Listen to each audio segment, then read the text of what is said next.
Queridos e amados por Deus, vamos repetir juntos a liturgia diária da Igreja Católica. Terceiro domingo da Quaresma, 24 de março de 2019. A primeira leitura é a leitura do livro do Êxodo, capítulo 3, e os versículos de 1 a 8a e os versículos de 13 a 15. Naqueles dias, Moisés apacentava o rebanho de Jetro, seu sogro, sacerdote de Midian. Levou um dia o rebanho deserto adentro e chegou ao monte de Deus, o Horebe. Apareceu-lhe o anjo do Senhor numa chama de fogo e no meio de uma sarça.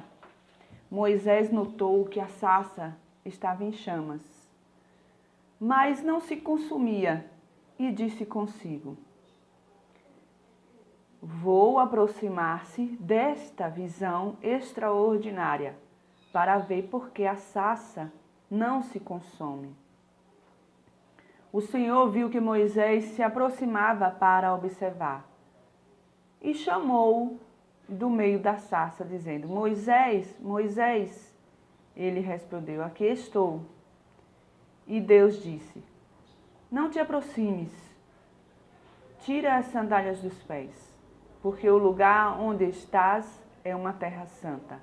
E acrescentou: eu sou o Deus dos teus pais, o Deus de Abraão, o Deus de Isaque e o Deus de Jacó. Moisés cobriu o rosto, pois temia olhar para Deus. E o Senhor lhe disse: eu vi a aflição do meu povo, que está no Egito, e ouvi o seu clamor, por causa da dureza de seus opressores. Sim, conheço os seus sofrimentos. Desci para libertá-los das mãos dos egípcios e fazê-los sair daquele país, para uma terra boa e espaçosa, uma terra onde corre leite e mel. Moisés disse a Deus: sim, eu irei aos filhos de Israel e lhes direi: o Deus de vossos pais enviou-me a vós. Mas se eles perguntarem: qual é o seu nome? O que lhes devo responder? Deus disse a Moisés: eu sou aquele que sou. E acrescentou: assim responderá aos filhos de Israel: eu sou, enviou-me a vós. E Deus disse a Moisés: assim dirás aos filhos de Israel: o Senhor, o Deus de vossos pais, o Deus de Abraão, o Deus de Isaque e o Deus de Jacó, enviou-me a vós. Este é o meu nome para sempre, e assim serei lembrado de geração em geração. Essa história de Moisés, quando ele já foi enviado a libertar o povo escravizado lá no Egito. Todo mundo sabe essa história, uma história muito linda, de que Moisés conversava com Deus. Deus se manifestou diante de Moisés, e Moisés era gago, né? Não sabia falar bem. E saiu em missão para libertar o povo do Egito. Uma história muito linda, muito maravilhosa.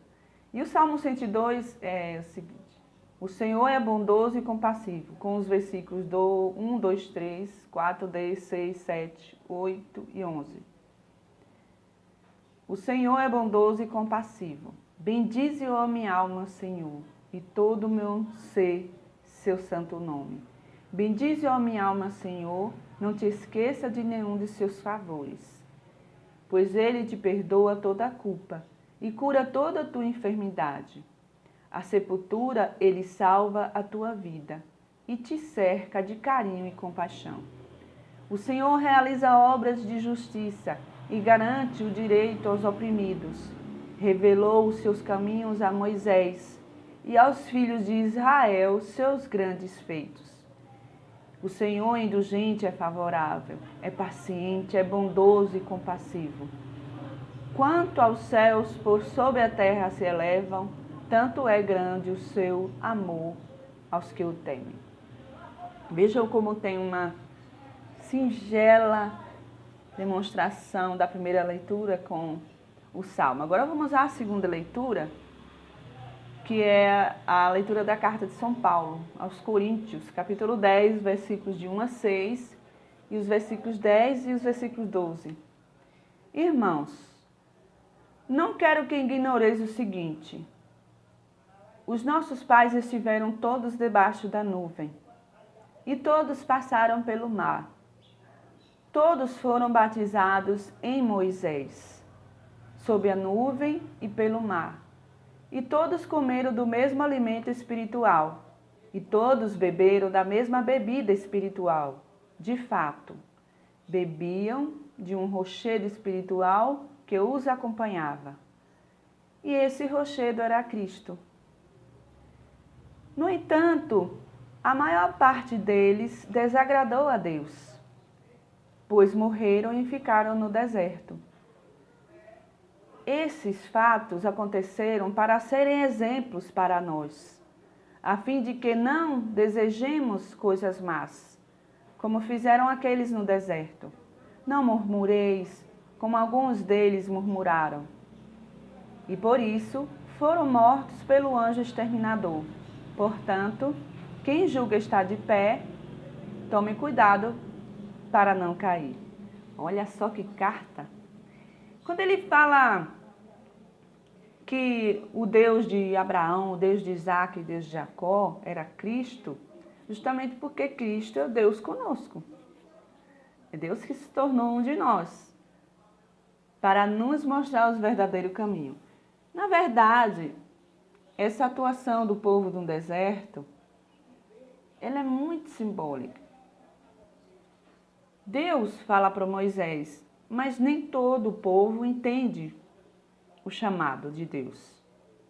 Deus chamou Moisés, mas nem todos aqueles acreditam e entendem o chamado de Deus.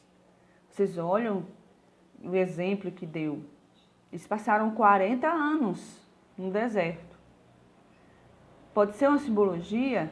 Jesus passou 40 dias nos desertos. Jesus, Deus conosco, se tornou um de nós. Esse deserto é a forma de que ele tem de superar os seus desejos. O desejo do poder e da fama e do dinheiro.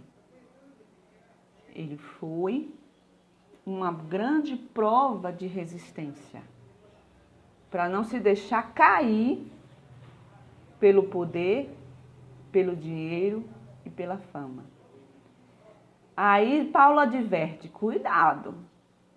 Você pensa que está de pé, louvando a Jesus e desprezando os pequenos, os pobres? Você que pensa que está de pé, sugando o dízimo dos pobres e deixando ele na ignorância para saber quem é realmente Deus, quem é realmente Jesus Cristo? Você pensa que está de pé, cuidado, você vai cair. Olha a advertência aqui, nosso querido. Porque o mesmo Deus que foi de Abraão, de Isaac, de Jacó naquela época, também muitos fizeram coisas más. E hoje, fiquem atentos. Aqueles que se enchem de glórias, que pensam que estão nas alturas por usarem o nome de Deus, por acharem que estão dando a salvação às pessoas e escondendo realmente o verdadeiro propósito de Deus para todos nós, o propósito de Jesus Cristo. Por que Jesus Cristo morreu na cruz? Sofreu todas aquelas humilhações? Por que Jesus Cristo se afastou de sua religião judaica? Porque tinha alguns sacerdotes que oprimiam o povo. Gente, olha só a temática da coisa, né, neste dia, né? Olha só a temática.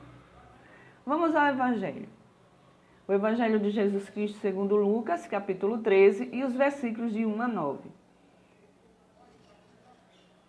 Naquele tempo, vieram algumas pessoas trazendo notícias a Jesus a respeito dos galileus que Pilatos tinha matado, misturando seu sangue com o dos sacrifícios que ofereciam. Jesus respondeu: Vós pensais que esses galileus eram mais pecadores do que todos os outros galileus, por terem sofrido tal coisa? Eu vos digo que não. Mas se vós não vos converterdes, ireis morrer do mesmo modo. E aqueles 18 que morreram, quando a torre de Siloé caiu sobre eles, pensais que eram mais culpados do que todos os outros moradores de Jerusalém? Eu vos digo que não. Mas, se não vos converterdes, ireis morrer do mesmo modo. E Jesus contou esta parábola. Certo homem tinha uma figueira plantada na sua vinha. Foi até ela procurar figos e não encontrou. Então disse ao vinhateiro: Já faz 3 anos que venho procurando figos nesta figueira e nada encontro. Corta, porque ela está inutilizando a terra. Ele, porém, respondeu: Senhor, deixa a figueira ainda este ano. Vou cavar em volta dela e colocar adubo. Pode ser que venha a dar fruto. Se não der, então tu a cortarás. Incrível, né, gente? Olha como é simbólico essa parábola de Jesus Cristo. Olha como você pode comparar de acordo com os ancestrais, Jacó, Moisés, Abraão, Isaac, o que foi que eles fizeram no passado. Então, no passado, eles tiveram a água espiritual, tiveram o alimento espiritual, quer dizer, eles tiveram os profetas que os alimentavam. Então, os profetas deram frutos, moldaram.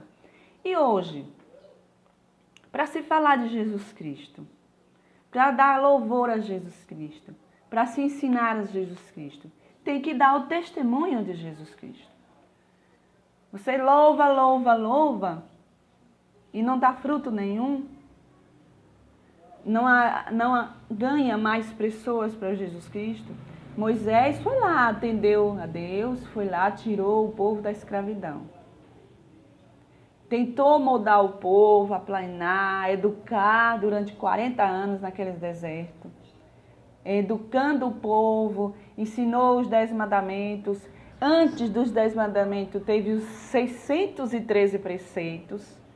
Nesses 40 anos que Moisés andou no deserto com esse povo, ensinando, não pode fazer isso. E Deus orientando Moisés, não pode fazer aquilo, não pode murmurar, não pode trair, não pode matar, não pode... E hoje? Não está sendo a mesma coisa? Então, cuidado daquele que estiver achando que está de pé e não der bom fruto. Não acreditar na palavra de Deus e não der o bom fruto. Para que mais pessoas possam entender qual é o propósito de Deus, qual é o propósito de Jesus Cristo para todos nós. O propósito de Jesus Cristo é a igualdade social. É todos sermos tratados como iguais e não deixar ninguém passar necessidade. Orientar as pessoas de bom coração a preservar a vida humana e a preservar a natureza. Deixar de tanta ambição por dinheiro e por fama. Cuidar da nossa comunidade, a pequena comunidade. Nós não temos condições de cuidar do país, o mundo inteiro. Podemos cuidar, se unir à comunidade e cuidar uns dos outros. Jesus mesmo disse, quem quiser ser o líder, o primeiro, que seja o servo de todos. Aquele que quer comandar, como Moisés comandou, chamado por Deus, ele foi o servo de todos. deu sua vida por eles. Como Jesus também é o bom pastor. Ele quis controlar um povo para que o povo entendesse realmente qual é o propósito de Deus. E ele deu a sua vida. Pena que muitos não entendem isso ainda. São meio rude da cabeça, como Jesus mesmo. Como vocês são difíceis de entender. Então, vamos nos apegar à liturgia diária todos os dias. Um grande abraço a vocês. Fiquem com Deus até a próxima liturgia diária.